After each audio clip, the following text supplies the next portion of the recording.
Alors, j'ai fait une vidéo, clip musical, où je souhaitais, pour les vœux de Nouvel An 2026, la paix dans le monde. En fait, c'est très simple. Je dirais, le problème n'est pas qu'il y ait des leaders. C'est pas le problème. Les leaders, c'est pas le problème. Non, Hitler aurait pu exister, Hitler a existé. Le vrai problème n'est pas Hitler, le vrai problème est tous ceux qui l'ont suivi. Tous ceux qui l'ont suivi. Le vrai problème, c'est pas Hitler. Le problème, c'est les soldats de la Wehrmacht, les SA et les SS. C'est les trois problèmes du nazisme. C'est pas Hitler, le nazisme. C'est ceux qui l'ont appliqué, qui ont appliqué ce que Hitler disait de faire. Et c'est la même chose dans toutes les guerres. C'est-à-dire que si tu as un leader, imaginons Hitler, imaginons qu'il n'y aurait personne qui aurait une mentalité de « Ah, chouette, le crime est autorisé », puisque c'est ça la guerre, on parle de crime de guerre, mais il n'y a pas de crime de guerre. La guerre, c'est lorsque le crime devient autorisé. Lorsque la démocratie est annulée pour qu'on entre pour qu'on passe d'un état de droit à un état de criminalité instituée. Donc la guerre, c'est le crime institué.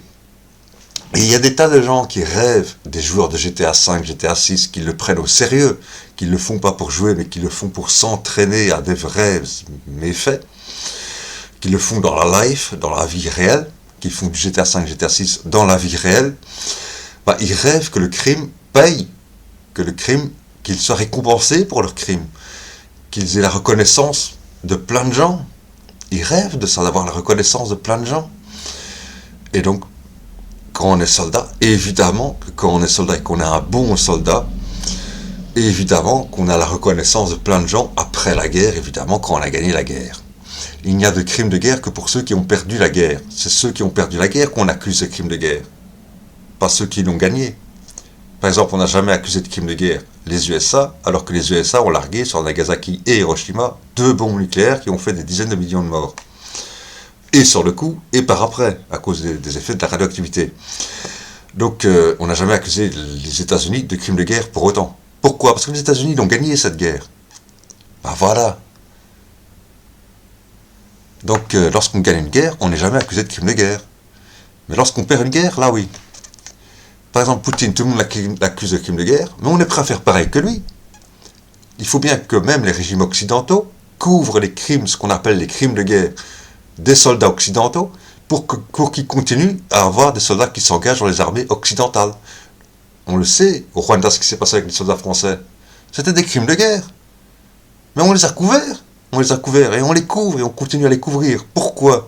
Parce qu'il faut continuer à avoir des soldats, pour les chefs, pour que les chefs soient écoutés et suivis. Donc personne n'aurait l'idée de suivre le chef en se disant « Ah super, je vais être payé pour tuer », alors que normalement, si je tuais quelqu'un, je irais en prison.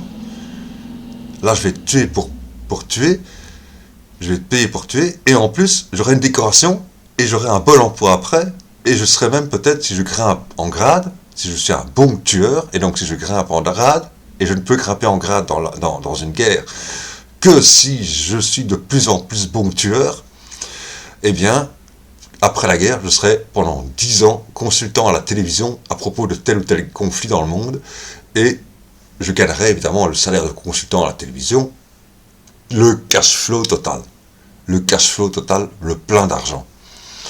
Mais c'est ça, le problème c'est pas Hitler, c'est tous les soldats de la Wehrmacht, tous les soldats SA, tous les soldats SS qui ont suivi.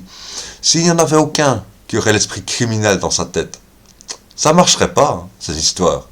Hitler, il serait là à parler tout seul, personne ne l'aurait écouté, la population n'aurait pas suivi, les soldats n'auraient pas suivi. Il se serait retrouvé quoi là ? Il se serait retrouvé pauvre con à écrire des tas de bouquins parce que c'est tout ce qu'il aurait eu à faire. Il aurait beau écrire ses bouquins, est-ce que ça s'achèterait ? Je crois même pas, puisque personne n'aurait l'esprit criminel. À la limite, on l'achèterait comme bouquin de fantaisie, quoi. Bon, voilà. Mais tu vois, et c'est ça. Et donc, je dis, si plutôt que de poursuivre, lorsqu'on poursuit les fameux criminels de guerre, entre guillemets, si plutôt que poursuivre les dirigeants, les chefs, entre guillemets, on poursuivait tous ceux qui avaient suivi les soldats, les bêtes soldats, il y aurait de facto beaucoup moins, il y aurait de facto une prise de conscience parmi la population mondiale, et surtout, ça ferait beaucoup moins de candidats soldats pour suivre les chefs.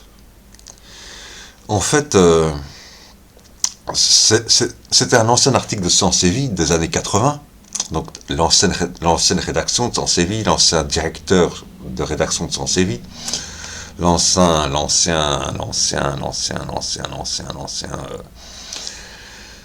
comment dire, enfin, l'ancienne rédaction, hein, l'ancien dirigeant de rédaction, l'ancien rédacteur en chef, hein, l'ancien rédacteur en chef de Science et Vie, dans les années 80, milieu 1080, qui notait que l'armée et la police aussi d'ailleurs, à l'époque, il notait aussi, hein, mais l'armée surtout, était un fameux intégrateur de criminels. C'est que ça servait surtout à intégrer les criminels. Et c'est comme, on le connaît jusqu'à maintenant, dans la Légion étrangère. Dans la Légion étrangère, si j'ai commis des crimes qui me valent la peine de prison à vie, tant que ce n'est pas des crimes jugés crimes contre la République, comme l'islamisme ou le terrorisme ou autre, si c'est des crimes envers des particuliers, viol d'enfants, ou Dieu sait quoi, ou égorgement d'enfants, ou sacrifice de bébé, ou Dieu sait quel crime, voilà, qui me vaut la prison à vie, on sait très bien qu'il suffit de s'engager dans la Légion étrangère pour que tout le casier judiciaire soit effacé, pour qu'on me donne un nouveau nom. On va pas me changer mon empreinte ADN, mes empreintes de Palmer non plus, mais on va simplement changer de nom et effacer, de facto j'aurai pas de casier judiciaire et je peux repartir après avoir servi dans la Légion étrangère dans une vie normale. Donc on sait bien que c'est un nid à criminels. C'est comme, il y a des remarques sur GTA 6, GTA 5, enfin GTA 5, on n'est pas encore passé à GTA 6, mais il y avait un joueur de GTA 5 qui fait le remarque, oh le pauvre con, et il disait le pauvre con, pourquoi? Parce que le gars avait dit, j'aimerais bien être policier. Mais toi, joueur de GTA 6 qui joue à être gangster sur GTA 6, tu serais un bon candidat à la Légion étrangère. Honnêtement, lorsque je vois une voiture de police avec la sirène allumée passer, je me sens mieux que quand je vois un camion de militaires passer. Parce que la police, c'est les gardiens de la paix, alors que les militaires, c'est les criminels de guerre. Voilà, tout simplement. Donc, c'était juste une réflexion sur lorsqu'on fait des jugements pour crimes de guerre, il vaudrait mieux passer à la logique. Mais si on passait à cette logique de criminaliser plutôt les soldats que ceux qui ont donné les ordres, de facto, il n'y aurait plus de soldats. Or, personne ne pense à la paix.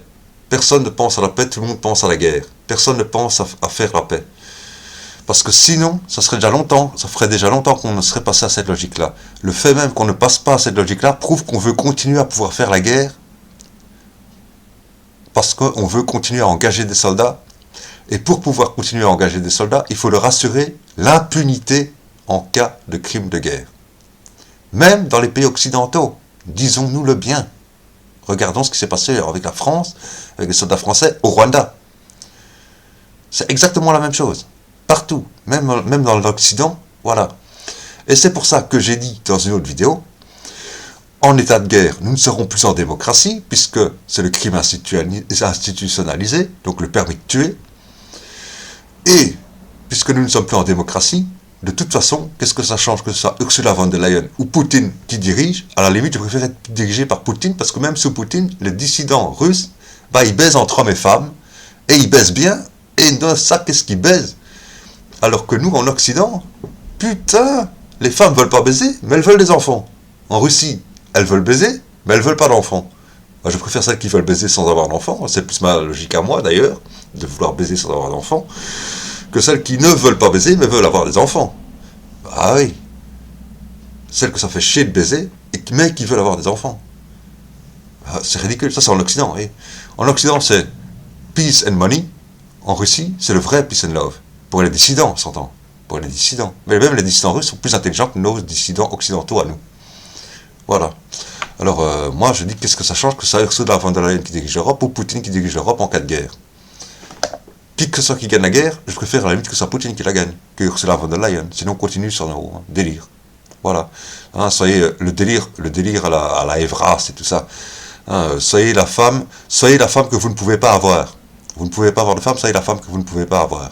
Grosso modo, c'est le seul plan qu'on nous propose. On ne nous propose pas un changement de paradigme sur l'amour, l'argent et tout ça. On nous dit, vous ne pouvez pas avoir de femme, soyez la femme que vous ne pouvez pas avoir. En Russie, ils sont pas aussi cons que ça. Grâce à Dieu.